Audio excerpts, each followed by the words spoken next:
العمل فيهن من هذه الأيام العشر فأكثر فيهن من التهليل والتكبير والتحميد নবী সাল্লাল্লাহু আলাইহি সাল্লাম বলেন যে এই দিনসমূহ আল্লাহর নিকট অধিক মর্যাদাপূর্ণ এবং এই দিনের মানে জিলহজ মাসের প্রথম 10 দিনের আমল আল্লাহর কাছে অতি নিকট এবং অতি প্রিয় এবং মর্যাদাপূর্ণ। এই দিনগুলো যেহেতু আল্লাহর কাছে মর্যাদাপূর্ণ, এই দিনগুলোর আমল আল্লাহর কাছে প্রিয়। এই জন্য নবী সাল্লাল্লাহু আলাইহি সাল্লাম বলছেন ফাআকসারু ফীহিন্না, তোমরা এই দিনগুলোতে বেশি বেশি কি করো, ওয়াত তাহলিল ওয়াত তাকবীর ওয়াত তাহমিদ, তোমরা আল্লাহর তাকবীর মরত্ব ঘোষণা করো, তাহলিল মানে লা ইলাহা ইল্লাল্লাহ, আর তাহমিদ মানে আল্লাহর প্রশংসা করো, এগুলো বেশি বেশি করো। আমরা তো অনেকেই জানি তাকবীর গুলো আল্লাহু আকবার আল্লাহু আকবার আল্লাহু আকবার, লা ইলাহা ইল্লাল্লাহ আল্লাহু আকবার আল্লাহু আকবার ওয়া লিল্লাহিল হামদ, অথবা আল্লাহু আকবার আল্লাহু আকবার লা ইলাহা ইল্লাল্লাহ আল্লাহু আকবার আল্লাহু আকবার ওয়া লিল্লাহিল হামদ আল্লাহু আকবার কাবীরা ওয়ালহামদুলিল্লাহি কাসীরা ওয়া সুবহানাল্লাহি বুকরাতাও ওয়া আসীলা, অথবা সুবহানাল্লাহি ওয়া বিহামদিহি সুবহানাল্লাহিল আযীম। এগুলো আমরা বেশি বেশি করি, এই 10 দিনে পাঠ করব। তাকবীর গুলো কখন পাঠ করব? তাকবীর গুলো ফিকের ভাষায় তাকবীর গুলো তো দুই ধরনের তাকবীর, মানে দুই ভাবে তাকবীর গুলো পাঠ করা। একটা হলো আত-তাকবীরুল মুতলাক, আর একটা হলো আত-তাকবীরুল মুকাইয়াদ।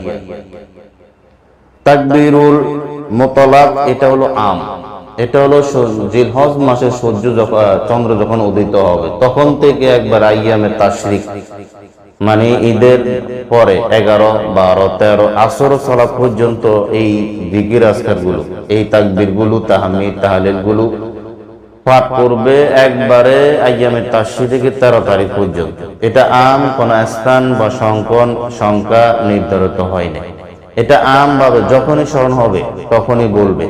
বিশেষ করে সাহাবায়ে কেরাম রাদিয়াল্লাহু আনহুম তারা অনেকেই বাজারে গিয়ে এই তাকবীর তাহমিদ তাহলিল গুলো জোরে জোরে পাঠ করতেন। আল্লাহু আকবার আল্লাহু আকবার আল্লাহু আকবার লা ইলাহা ইল্লাল্লাহ আল্লাহু আকবার আল্লাহু আকবার ওয়া লিল্লাহিল হামদ, যাতে করে অন্যরা শুনে পড়তে পারে, এজন্য তারা একটু জোরে পাঠ করতেন।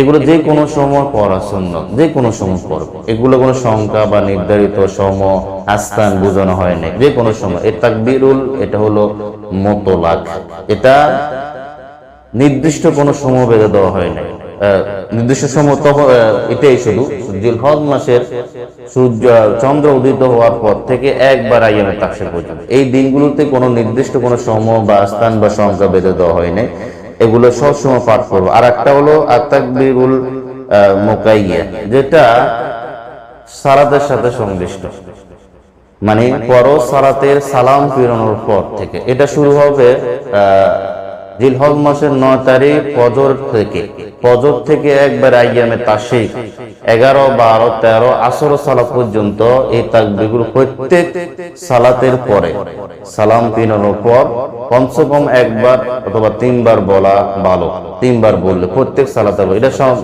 এটা সালাতের সাথে সংশ্লিষ্ট, এটা হলো আত-তাকবীরুল মুকাইয়াদ।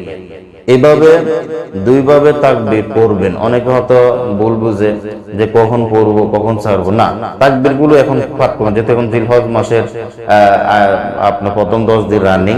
এখন যে কোনো সময় যখনই মনে পড়বে তখনই বলবেন, সর্ব জায়গায় সর্ব সময় সংখ্যা নির্ধারণ ছাড়াই এই তাকবীর গুলো এখন পাঠ করবেন। আর সালাতের সাথে যেটা খাস সেটা হবে জিলহজ মাসের 9 তারিখ থেকে মানে ফজর থেকে শুরু হবে একবার আইয়ামে তাশরিক পর্যন্ত এই তাকবীর গুলো আপনারা পাঠ করবেন, বেশি বেশি করে তাকবীর গুলো পাঠ করবেন। যেহেতু নবী সাল্লাল্লাহু আলাইহি সাল্লাম বলছেন যে এই দিনগুলো তোমরা বেশি বেশি করে তাকবীর পাঠ করো, বেশি বেশি করে আল্লাহর প্রশংসা করো, বেশি বেশি করে তাহলিল করো, বেশি বেশি করে আল্লাহ তাসবিহ ঘোষণা করো। অতএব আমাদের উচিত হলো এই দিনগুলোতে বেশি বেশি করে আল্লাহর জিকির আজকার করা, যেহেতু আল্লাহর কাছে এই দিনগুলো প্রিয়, আল্লাহর কাছে এই দিনগুলোর আমল প্রিয়, সেই জন্য এই দিনগুলোতে বেশি বেশি পাঠ করব, বেশি বেশি করে জিকির আজকার করব। কারণ আল্লাহ সুবহানাহু ওয়া তাআলা বলছেন ওয়াযকুরুল্লাহা ফি আইয়ামিন মা'দুদাত, এই আয়াতে মানে আল্লাহ সুবহানাহু ওয়া তাআলা বলছেন নির্দিষ্ট সংখ্যক কয়েকদিন তোমরা আল্লাহর স্মরণ করো। ইমাম বুখারী রাহমাতুল্লাহ আলাইহি উনি বলছেন ইবনে আব্বাস রাদিয়াল্লাহু আনহু তিনি বলছেন আইয়ামুল মা'দুদাত মানে আইয়ামুত তাশরিক, মানে আল্লাহ সুবহানাহু ওয়া তাআলা আইয়ামুল মা'দুদাত বলতে নির্দিষ্ট সংখ্যক দিনসমূহ বলতে আইয়ামুত তাশরিক কথা বলছেন। মানে আইয়ামুত তাশরিক মানে 10, 11, 12, 13, তাহলে ওই দিনগুলোতে মানে ঈদের পরের দিন, ইয়ার পরের দিন, ইয়ার পরের দিনতে গুলোতে আল্লাহ সুবহানাহু ওয়া তাআলা জিকির আজকার করার জন্য বলছেন। আর এইটাই তাকবীর গুলো প্রত্যেক সালাতের পর পড়বেন, সেটা ঈদের পরের দিন, ইয়ার পরের দিন, ইয়ার পরের দিন আসর পর্যন্ত এই তাকবীর গুলো প্রত্যেক সালাতের পর পড়বেন এবং যে কোনো সময় পড়বেন, যাতে করে কোরআন ও হাদিসের উপর আমল হয়ে যায়। আল্লাহ সুবহানাহু ওয়া তাআলার কাছে দোয়া করি আল্লাহ সুবহানাহু ওয়া তাআলা যেন আমাদেরকে এই তাকবীর গুলো সঠিক নিয়মে পালন করার জন্য তৌফিক দান করে।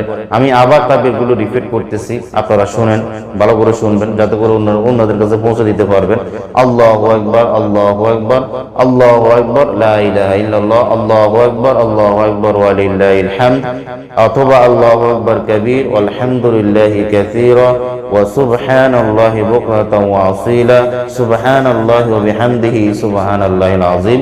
এভাবে তিনটা পড়বেন, মাঝে মাঝে এটা পড়বেন, মাঝে মাঝে ওটা পড়বেন, অথবা প্রথম আল্লাহু আকবার 2 বার দিয়ে অথবা 3 বার দিয়ে শুরু করবেন, সমস্যা নাই। সবগুলো একসাথে পাঠ করার চেষ্টা করবেন। এগুলো এই দিনগুলোতে বেশি বেশি পাঠ করবেন। এই জিলহজ মাসের প্রথম তারিখ থেকে একবার 13 তারিখ পর্যন্ত, এরপরে 9 তারিখ থেকে 13 তারিখ পর্যন্ত প্রত্যেক সালাতের পর এই তাকবীরগুলো একাকী হোক